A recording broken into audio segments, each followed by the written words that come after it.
കർത്താവ് തന്റെ ചങ്കിലെ അവസാനത്തോടെ രക്തം വരെ നമുക്ക് വേണ്ടി ചിന്തി. ഹല്ലേലൂയ. വീണ്ടെടുത്തു. ഹല്ലേലൂയ. വചനം പറയുന്നത് നാം പാപികളായിരിക്കുമ്പോൾ തന്നെ ക്രിസ്തു നമുക്ക് വേണ്ടി മരിച്ചു. ഹല്ലേലൂയ. അതുകൊണ്ട് ദൈവം തനിക്ക് നമ്മളുള്ള സ്നേഹത്തെ പ്രകടമാക്കി. ഹല്ലേലൂയ. ദൈവം നമ്മളെ സ്നേഹിച്ചത് നമ്മുടെ യോഗ്യത കൊണ്ടിട്ടല്ല. ഹല്ലേലൂയ. നമ്മുടെ സ്റ്റാറ്റസ് കണ്ടിട്ടല്ല. ഹല്ലേലൂയ. അവന്റെ സ്വഭാവം എന്താണ്? സ്നേഹമാണ്. അല്ലെ? ഹല്ലേലൂയ. ദൈവം സ്നേഹമാണ്. ഹല്ലേലൂയ. നമ്മുടെ ജീവിതത്തിൽ നമ്മൾ ഇങ്ങനെ ചെയ്യാറുണ്ടല്ലേ? നമ്മളോട് ആരെങ്കിലും നന്മ ചെയ്യുമ്പോൾ നമ്മളത് ആ നന്മയ്ക്ക് പകരമായിട്ട് നമ്മളൊരു നന്മ ചെയ്യാനായിട്ട് നമ്മൾ വെയിറ്റ് ചെയ്തിരിക്കും അല്ലെ? ഹല്ലേലൂയ. പക്ഷെ കർത്താവ് നമുക്ക് വേണ്ടിയിട്ട് അങ്ങനെ വെയിറ്റ് ചെയ്ത് തന്നില്ല അല്ലെ? ഹല്ലേലൂയ. ഹല്ലേലൂയ. നാം പാപികളായിരിക്കുമ്പോൾ തന്നെ ഹല്ലേലൂയ അവൻ നമുക്കായിട്ട് വന്നു. ഹല്ലേലൂയ. നമ്മൾ തകർന്നിരിക്കുവാണെന്നാണ്. ഹല്ലേലൂയ. നമ്മൾ തളർന്നിരിക്കുവാണ്, നമ്മൾ തകർന്നിരിക്കുവാണ്, നമ്മൾ പാപികളാണെന്ന് എല്ലാം അവൻ അറിയാം.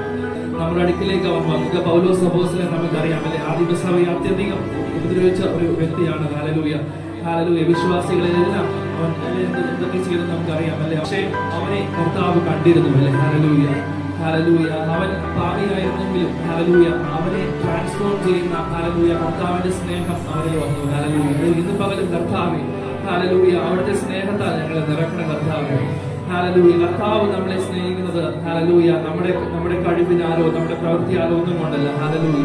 ഹല്ലേലൂയ. നമ്മളെ എതിർത്ത് നിൽക്കുമ്പോഴും ഹല്ലേലൂയ കർത്താവിന്റെ സ്നേഹം നമ്മളെ അധികമായി മൂടുന്നു. ഹല്ലേലൂയ. ഹല്ലേലൂയ. അതുകൊണ്ടാണ് പൗലോസ് അപ്പോസ്തലൻ പറഞ്ഞത് ഹല്ലേലൂയ രക്ഷ എന്നത് ഹല്ലേലൂയ എന്താണ്? ദൈവത്തിന്റെ ദാനമാണ്. Hallelujah. Salvation is a gift and not a reward. Hallelujah.